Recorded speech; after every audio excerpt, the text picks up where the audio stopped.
Oke, baik. Bismillahirrahmanirrahim. Assalamualaikum warahmatullahi wabarakatuh. Salatu wassalam ala asrofil anbiya wal mursalin, Sayyidina wa maulana Muhammadin, amma ba'du. Pada video kali ini kita akan membahas terkait sistem ekonomi Indonesia. Topik bahasan kita kali ini yang pertama ada pengertian sistem dan ragam sistem ekonomi. Yang kedua, elemen dan institusi ekonomi. Selanjutnya, falsafah dan pandangan ekonomi. Kemudian selanjutnya, sistem ekonomi kapitalis dan sosialis. Oke. Yang pertama kita akan bahas terkait terminologi dalam ekonomi. Setidaknya ada 3 terminologi umum yang sering kita jumpai dalam ekonomi. Yang pertama adalah ekonomi. Di sini pakai Y. Yang kedua ada economic, pakai C ya. Dan yang terakhir ada economics, di sini C dan S. Oke. Ketiga terminologi ini memiliki makna yang berbeda tentunya. Ekonomi yang menggunakan Y, bergambar biru ini ya, berwarna biru ini, itu merupakan terminologi yang merujuk kondisi aktual dalam perekonomian atau kondisi yang terjadi dalam ekonomi. Sehingga bisa saja dia sesuatu yang jauh dari ideal, ya. Sedangkan ekonomik yang menggunakan C ini merupakan kondisi ideal dari sebuah perekonomian. Ya, kalau di sini kondisi aktual, di sini kondisi ideal. Ya, sini kondisi ideal. Sedangkan economics itu apa? Economics adalah ilmu ekonomi, studi tentang ekonomi. Bagaimana peran ilmu ekonomi di sini? Perannya adalah untuk mempersempit nih atau mendekatkan jarak dari kondisi ekonomi yang tidak ideal ya ke arah kondisi ekonomi yang ideal. Oke. Sehingga kalau secara definisi ekonomik ini merupakan sistem kombinasi dari berbagai agensi dan entitas yang dia bisa menghadirkan struktur ekonomi yang mungkin didefinisikan oleh komunitas sosial tertentu. Jadi kalau di sini itu yang kondisi aktual terjadi, sedang di sini adalah kondisi ideal atau tujuan bagaimana sistem ekonomi itu yang diharapkan. Kalau kita melihat secara sejarahnya ya, sistem ekonomi kapitalis klasik itu dia itu berangkat dari seorang yang tinggal di Inggris Raya, lebih tepatnya di Scotland. Kita kenal dengan Adam Smith.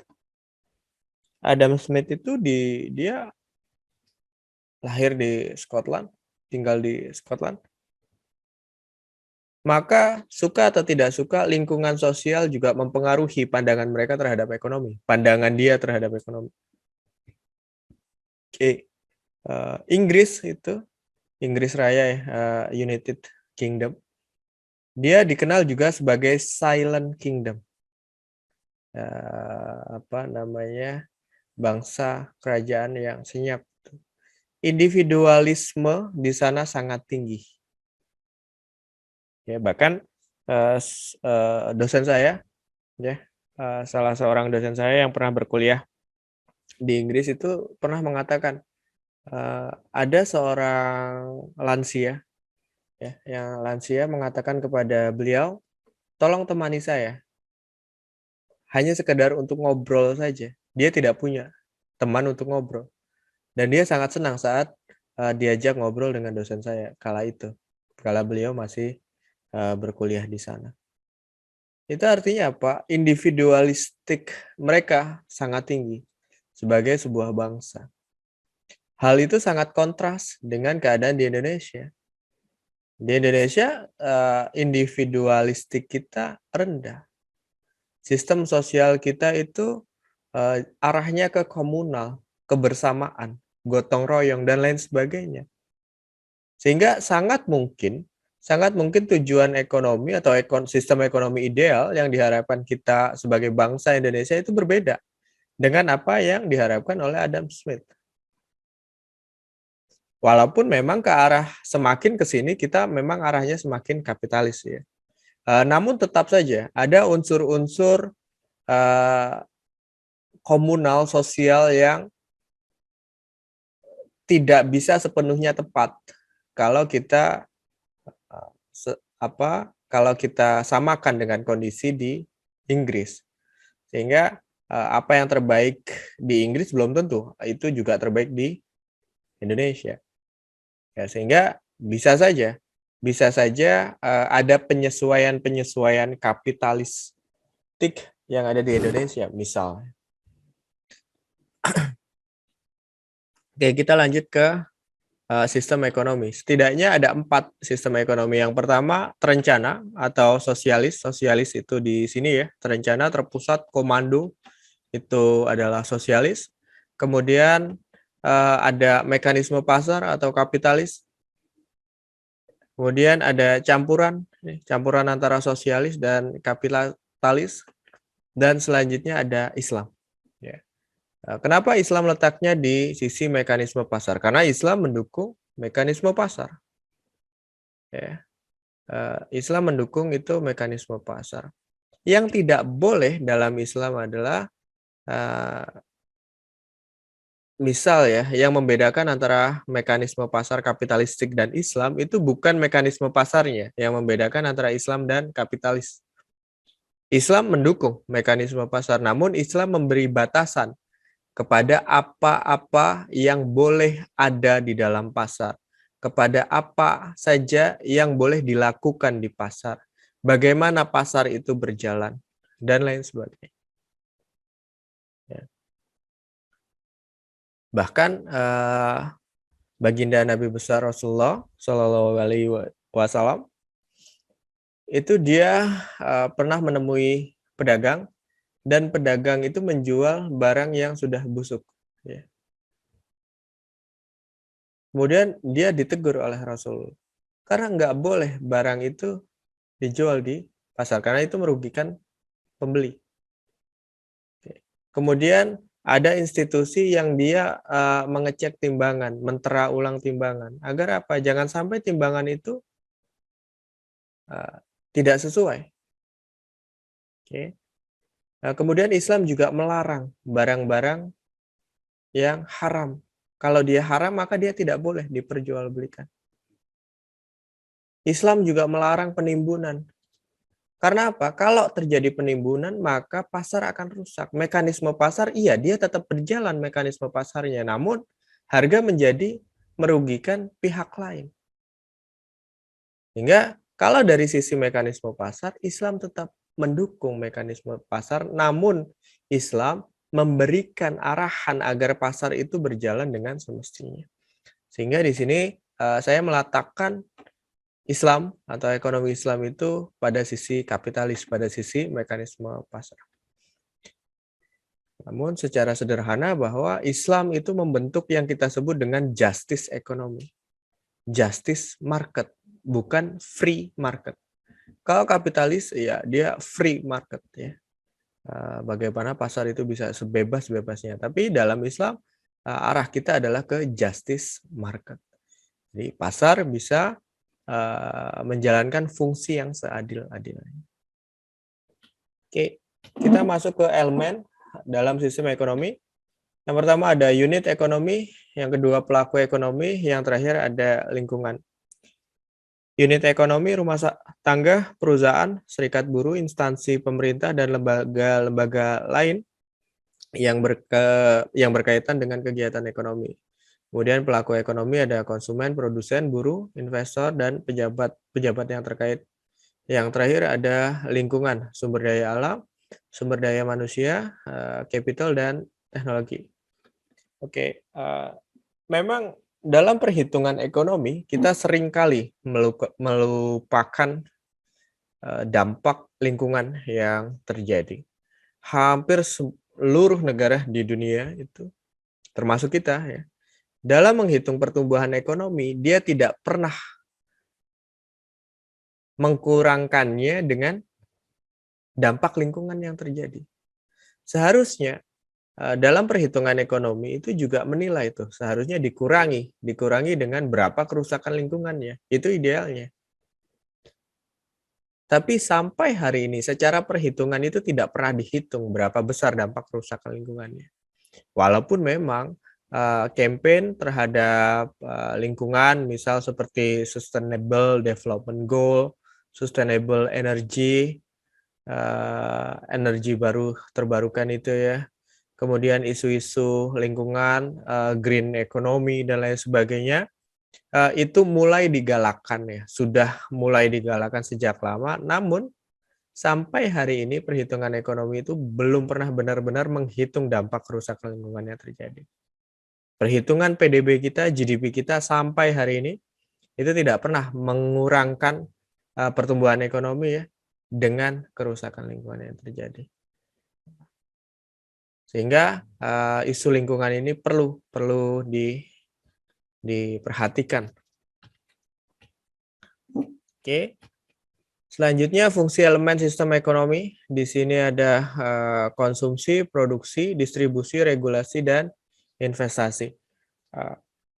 Tentu kalau tidak ada konsumsi maka tidak perlu ada produksi. Ada produksi karena ada konsumsi di sana.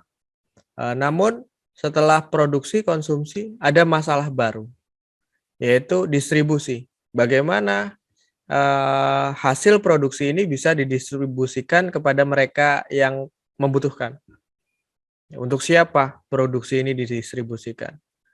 Oke, kemudian ada regulasi, ya, ada aturan. Seberapa banyak orang yang bisa memproduksi ini? Siapa saja yang bisa memproduksi? Harus seperti apa dia memproduksinya? Ya, dia harus misal memenuhi standar kualitas, memenuhi standar BPOM, standar halal untuk memproduksi. Kemudian siapa juga konsumennya misal, itu juga perlu diatur. Ada produk-produk tertentu yang tidak boleh dikonsumsi usia-usia tertentu misal. Maka regulasi itu juga menjadi hal yang penting. Yang terakhir adalah investasi. Investasi ini menurut saya adalah darah ya dalam perekonomian atau mungkin jantung dalam perekonomian. Seperti yang kita tahu saat investment itu low ya, low investment itu maka low income. Kalau dia low income ya kesejahteraannya juga minimal atau kesejahteraannya juga turun. Namun apa yang dimaksud dengan investasi? Kita harus samakan dulu persepsi kita. Banyak orang yang menganggap membeli emas itu adalah investasi. Ya. Bagi saya tidak. Yang dimaksud investasi adalah membeli barang, modal, membeli sesuatu yang dia bisa meningkatkan kapasitas produksi, yang bisa meningkatkan output. Itu yang disebut dengan investasi. Ya, beli mesin, berinvestasi pada teknologi, berinvestasi pada sumber daya manusia, itu yang disebut dengan investasi. Berinvestasi pada tanaman misal yang bisa menghasilkan buah, itu yang disebut dengan investasi. Membeli emas itu bukan investasi, itu adalah saving. Itu tabungan aja. Karena sesungguhnya nilai real emas itu juga tidak akan pernah berubah. Yang berubah hanya nilai nominalnya saja. Apakah dengan membeli emas memperbesar kapasitas produksi? Jelas tidak. Apakah dengan membeli emas kita bisa menghasilkan sesuatu? Jelas tidak. Ya. Kalau sebagai tabungan, sebagai saving, iya. Walaupun beberapa orang itu mengartikan investasi itu ada dua. Ada investasi produktif dan ada investasi non-produktif. Dan membeli emas itu salah satu investasi non-produktif. Tapi bagi saya, pengklasifikasian ini menyebabkan bias ya. Menyebabkan banyak orang salah menganggap investasi. Karena dia disamakan tuh sama-sama investasi, tapi yang satu produktif, yang satu tidak produktif atau non-produktif. Saya bukan yang setuju dengan pandangan yang menganggap ini. Bagi saya, investasi ya harus meningkatkan output. Itu yang disebut dengan investasi. Sehingga jangan keliru ya.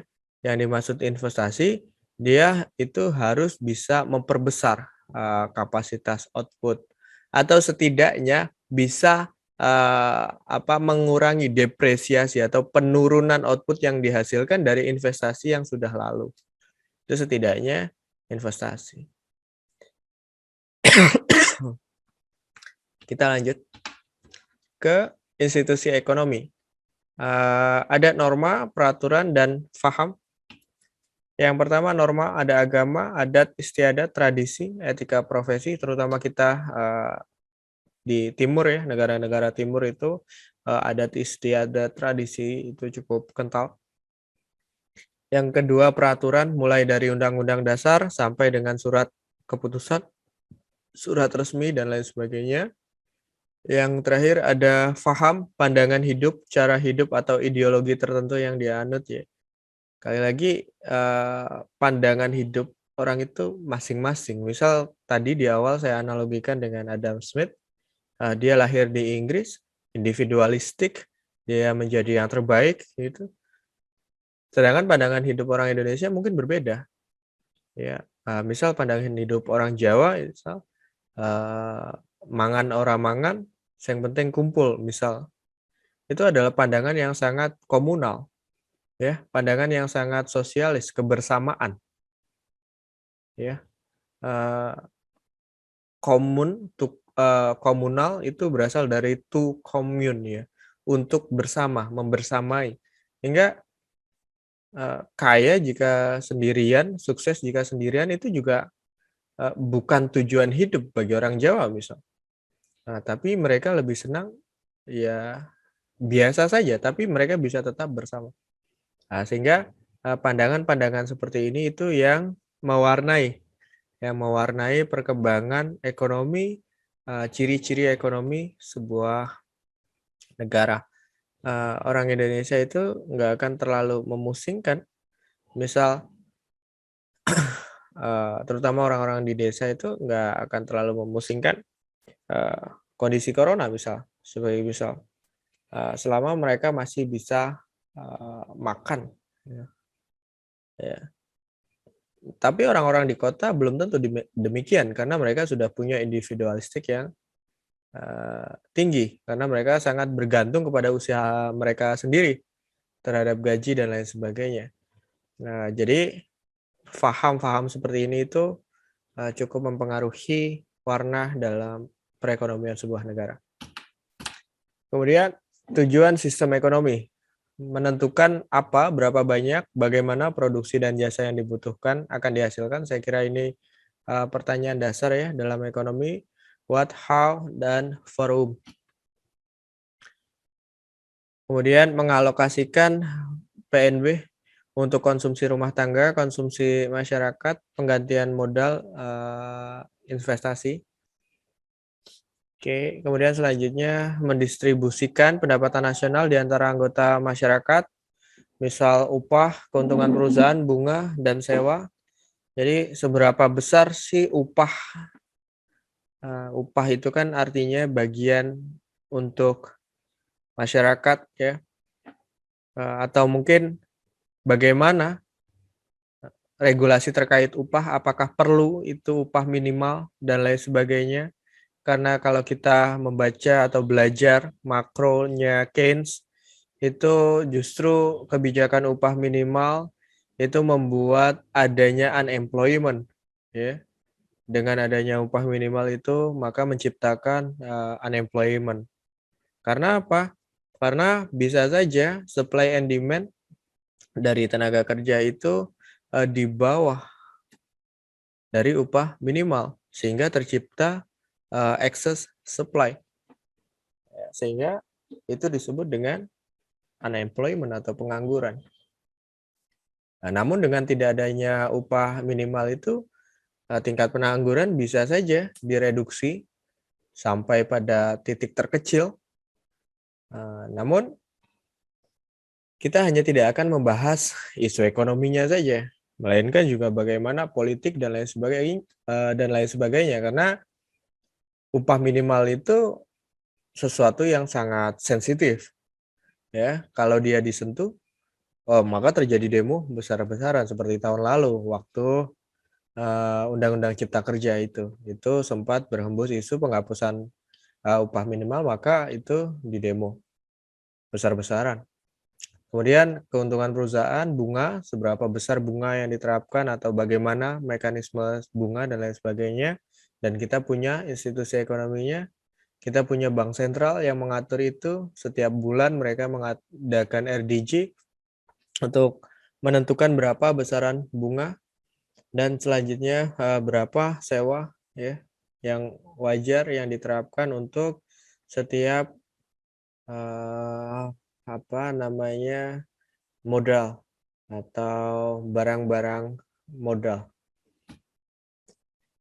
Selanjutnya memelihara dan meningkatkan hubungan ekonomi dengan luar negeri. Ya tentunya, sebagai negara kita tidak bisa hidup sendiri walaupun memang trennya selama corona ini muncul, trennya adalah deglobalisasi. Kalau sebelumnya trennya globalisasi, bagaimana bergandengan tangan semua negara, sekarang itu trennya ke arah deglobalisasi. Negara-negara sudah mulai mampu menciptakan apa yang mereka butuhkan secara mandiri, namun tetap saja, eee, kita misal seperti Indonesia, banyak sekali kita sudah bisa menyiapkan barangnya, memproduksi barangnya sendiri, tapi bahan baku utamanya itu dari luar negeri misal, atau dianggap bahan baku utama atau barang yang dihasilkan dalam negeri itu kurang secara kualitas, dan lain sebagainya, secara harga, kalah bersaing dan lain sebagainya. Sehingga, kita masih melakukan ekspor impor, hubungan ekonomi antara berbagai, negara, oke. Kemudian juga, meningkatkan hubungan ekonomi dengan luar negeri, salah satunya dengan vaksin ini misal, yang sedang hangat. Tidak mungkin, eee, apa namanya, setiap negara itu bisa menghasilkan vaksin dengan cepat, ya. Sehingga hanya ada beberapa negara yang saat ini sudah mampu menghasilkan vaksin. Sampai hari ini kita punya vaksin Nusantara, vaksin merah putih, belum jadi juga sampai hari ini. Sehingga mau nggak mau kita harus bergantung kepada luar negeri, ya. Bagaimana kalau kita nggak memiliki hubungan yang baik dengan mereka, nggak mungkin kita akan diberikan vaksin. Sehingga penting untuk menjaga hubungan baik dengan negara-negara yang ada di luar negeri. Oke, dasar filsafat ekonomi klasik yang pertama ada laissez-faire atau kebebasan berusaha dalam, ekonomi klasik kapitalis, ya. Eee, Memang kebebasan berusaha menentukan pilihan itu sangat, mereka agungkan. Kemudian self-regulating, ya pasar bisa mengkoreksi dirinya sendiri, termasuk individu yang ada di dalam pasar, itu juga bisa mengkoreksi dirinya sendiri. Saat dia tidak bisa efisien, saat dia tidak bisa berkembang menjadi yang paling efisien, menjadi yang paling produktif dan lain sebagainya, maka dia akan keluar dari pasar. Selanjutnya ada invisible hand. Ya, invisible hand ini ya dia metafor ya, seolah pasar itu ada yang mengatur. Equilibrium, tingkat harga tertentu itu ada yang mengatur, seolah seperti itu. Padahal tidak ada. Siapa yang mengatur? Ya mekanisme pasar itu sendiri, supply and demand itu sendiri. Yang terakhir adalah menolak campur tangan pemerintah. Menolak campur tangan pemerintah ini jangan kalian artikan terus pemerintah tidak berperan sama sekali ya. Para ekonom klasik itu sepakat bahwa pemerintah tetap memiliki peran dalam hal regulasi misal, ya, dalam hal regulasi, kepastian hukum, penegakan hukum, kemudian misal ke barang-barang publik, itu yang menyediakan, pemerintah, yang mengatur tetap, pemerintah, oke. Jadi, di sini juga tidak sepenuhnya klasik menolak pemerintah, namun yang klasik atau kapitalis tolak dari campur tangan pemerintah saat mereka campur tangan dalam urusan ekonomi. Misal kalau kita bahas di makro ya, kita bahas yang close economy terlebih dahulu. Di sana tetap aja ada tiga ada 3 pihak, ada household ya, rumah tangga, ada government, yang kedua dan yang terakhir itu ada firm, ada perusahaan, produsen. Di sana tetap ada government, tetap ada pemerintah di antara ketiga pihak ini. Sekali lagi rumah tangga, government, dan produsen, ya. Namun peran government di sana, terhadap market, ya mereka hanya, bagaimana mereka juga sebagai pembeli di satu sisi, mereka membeli barang dan jasa yang ada di pasar, ya. Mereka membeli barang dan jasa yang ada di pasar. Kemudian mereka juga membeli tenaga kerja yang ada di pasar. Kemudian mereka juga menarik pajak. Udah, itu aja. Tapi mereka tidak berperan dalam menentukan apa yang akan diproduksi, berapa jumlah produksinya, dan lain sebagainya. Itu mereka nggak menentukan itu. Mereka hanya sebagai bagian dari pasar saja, bagian dari pembeli saja yang ada di pasar dan sebagai regulator. Oke, kita lanjut ke ciri sistem ekonomi kapitalis. Yang pertama, pengakuan yang luas atas hak-hak pribadi, jelas. Pemilikan alat-alat produksi di tangan individu, ya, kepemilikannya secara individu, ya, bukan secara bersama atau milik pemerintah. Selanjutnya, individu bebas memilih pekerjaan atau usaha yang dipandang baik bagi dirinya. Perekonomian diatur oleh mekanisme pasar, jelas. Campur tangan pemerintah diusahakan sekecil mungkin. Ya, the invisible hand yang mengatur perekonomian menjadi efisien. Jadi pemerintah tidak berhak menentukan berapa harga terhadap sebuah barang misal, sehingga biarkan saja mekanisme pasar yang menentukan harga tersebut. Kemudian motif yang menggerakkan perekonomian adalah mencari keuntungan, jelas ya.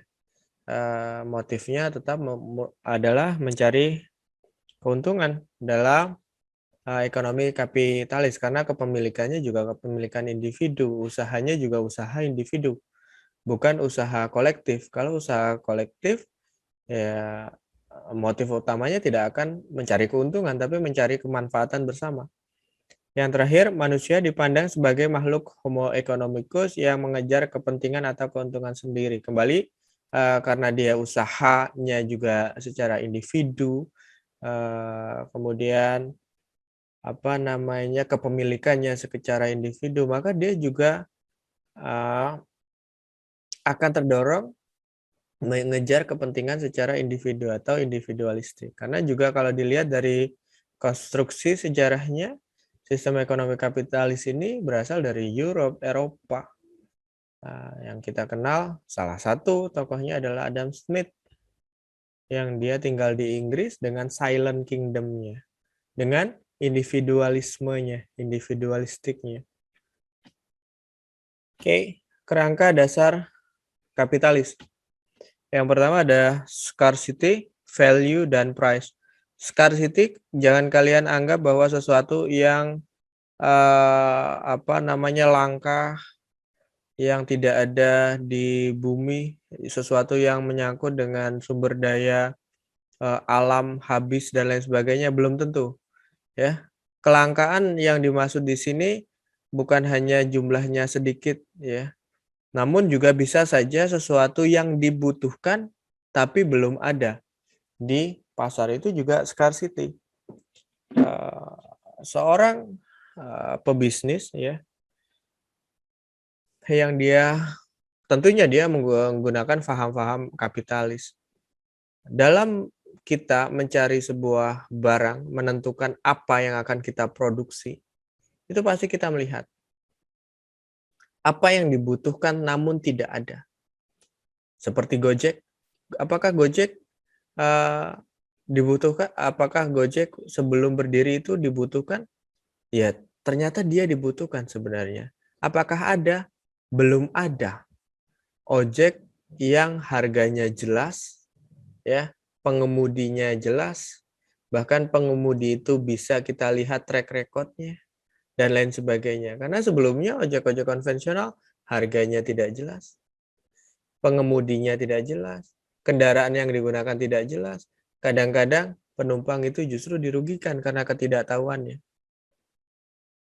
Oke. Berangkat dari ketiadaan itu, ketiadaan ojek yang transparan, bisa dipercaya, bisa diandalkan, dan lain sebagainya, eh, berdasarkan kelangkaan itu muncullah Gojek. Oke.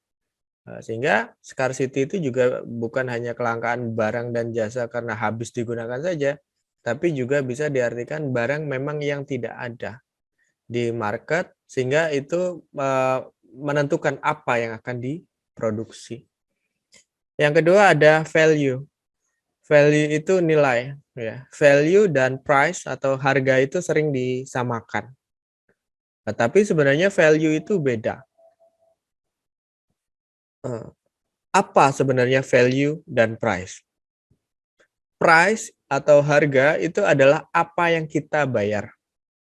Sedangkan value itu apa yang kita terima. Ya, mungkin ini tambah sulit lagi ya. Oke, misal gini. Misal kalian bepergian dengan Gojek, masih menggunakan contoh yang sama. Dulu dengan ojek konvensional kalian masih khawatir. Oke, apakah harga yang saya bayarkan sesuai dengan jarak? Dengan ojek konvensional, kalian khawatir bagaimana keamanan kalian. Dengan ojek konvensional, kalian khawatir apa sebenarnya kendaraan yang digunakan. Karena kadang-kadang kendaraannya ditaruh jauh tuh sama tukang ojeknya, kita nggak tahu. Oke, dengan ojek konvensional kadang juga kita khawatir nanti kita turun di satu tempat ada ojek apa enggak. Tapi dengan adanya Gojek, sharing transportation, kita bisa mendapat value yang lebih. Harganya dengan konvensional sama apa enggak? Cenderung sama.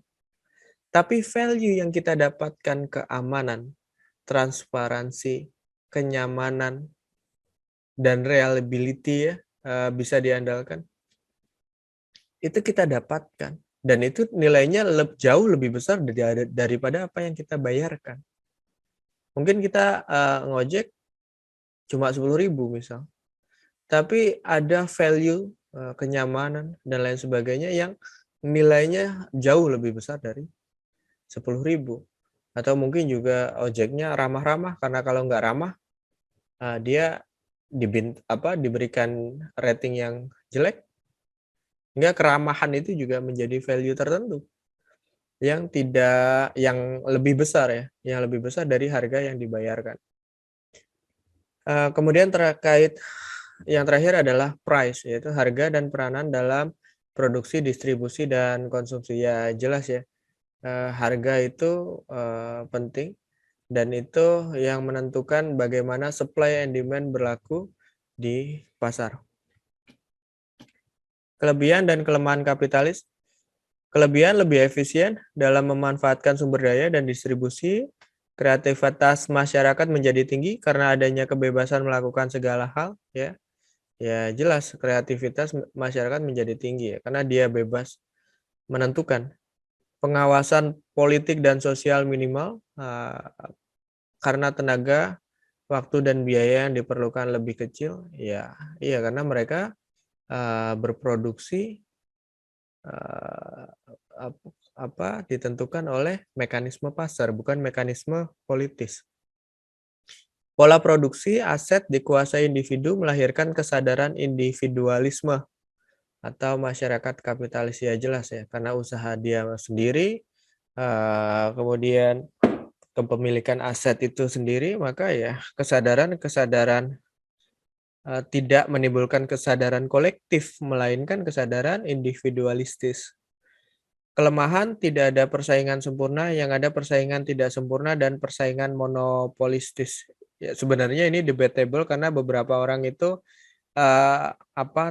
mengklasifikasikan persaingan sempurna itu lebih longgar ya, sehingga bisnis-bisnis seperti UMKM itu masuk ke persaingan sempurna.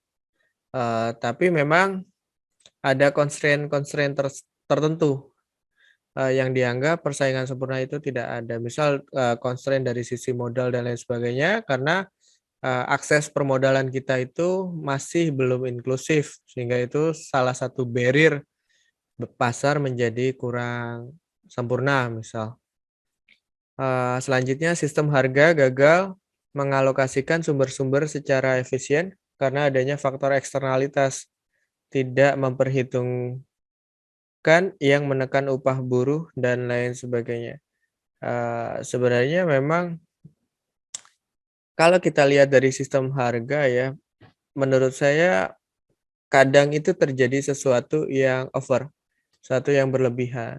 Dengan sistem harga berusaha seefisien mungkin, berusaha seproduktif mungkin, itu kadang-kadang karena bargaining position-nya yang berbeda ya, perusahaan, produsen itu pasti punya bargaining position yang lebih besar dibandingkan buruhnya.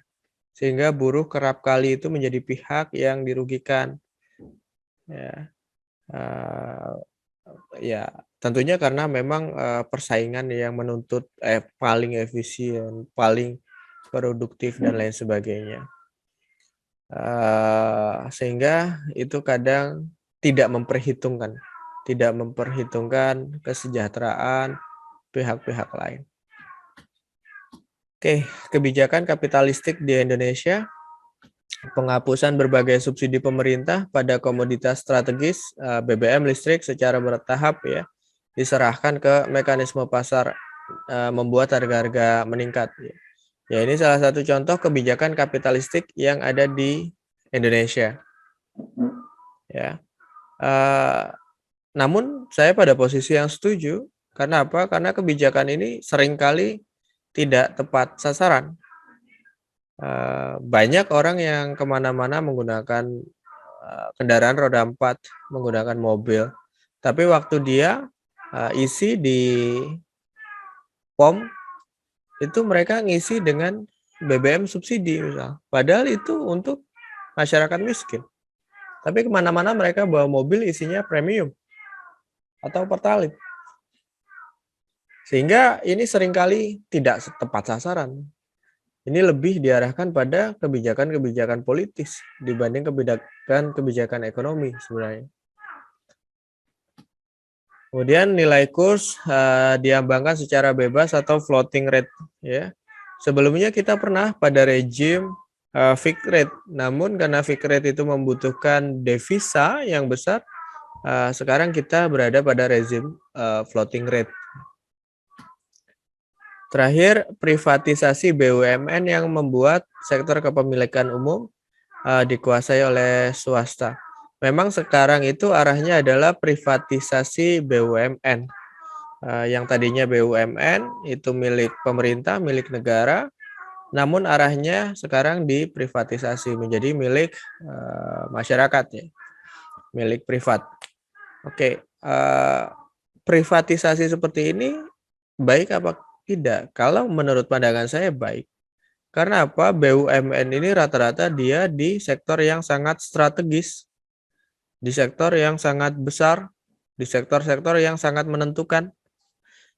Kalau mereka dikelola oleh pemerintah secara politis itu sering sekali tidak profesional atau bahkan jauh dari kata profesional. Sehingga banyak BUMN itu yang merugi. Sektornya strategis tapi dia merugi. Karena dikelola secara tidak profesional. Sehingga memang dalam pandangan saya memang lebih baik dikelola secara privat agar profesional. Jangan sampai sektor-sektor yang strategis ini dikelola secara tidak profesional. Selanjutnya kita akan bahas sistem ekonomi sosialis atau komando. Sistem perekonomian yang menghendaki kemakmuran masyarakat secara merata dan tidak adanya penindasan ekonomi. Ciri-cirinya masyarakat dianggap sebagai satu-satunya kenyataan sosial, sedangkan individu fiksi.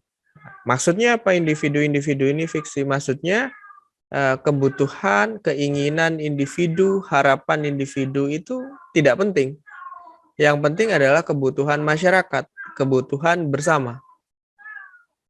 Kemudian yang kedua, tidak ada pengakuan atas hak-hak pribadi individu dalam sistem sosialis ya, karena yang ada adalah hak secara kelompok, hak secara bersama, kolektif.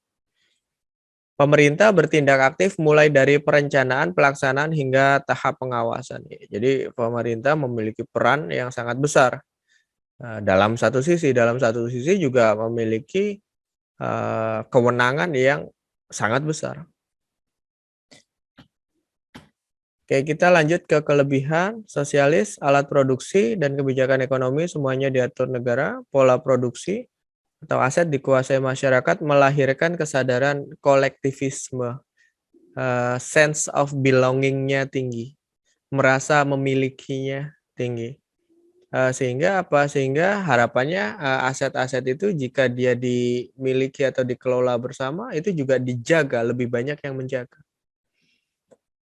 Selanjutnya, semua kegiatan dan masalah ekonomi dikendalikan pemerintah dan memudahkan pengawasan, tidak ada kesenjangan antara si kaya dan si miskin.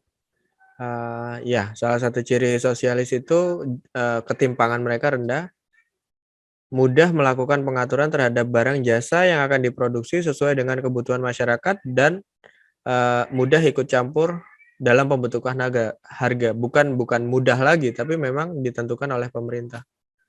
Kelemahan, teori pertentangan kelas itu tidak berlaku umum ya. Tidak ada kebebasan memilih pekerjaan, sehingga, produktivitas itu bisa menurun ya, karena tidak semua orang itu sesuai dalam mengerjakan sesuatu. Selanjutnya mematikan kreativitas dan inovasi, ya karena harapan individu itu juga tidak ada, kebutuhan individu itu juga tidak ada, maka tidak ada kreativitas di sana, semua sudah ditentukan. Tidak ada insentif untuk kerja keras, iya, karena semua dikerjakan bersama, hasilnya pun dibagi secara merata, secara bersama, untuk apa kerja keras? Toh yang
kita gunakan. Saya kira itu sekian dari saya. Billahi taufik wal hidayah. Assalamualaikum warahmatullahi wabarakatuh.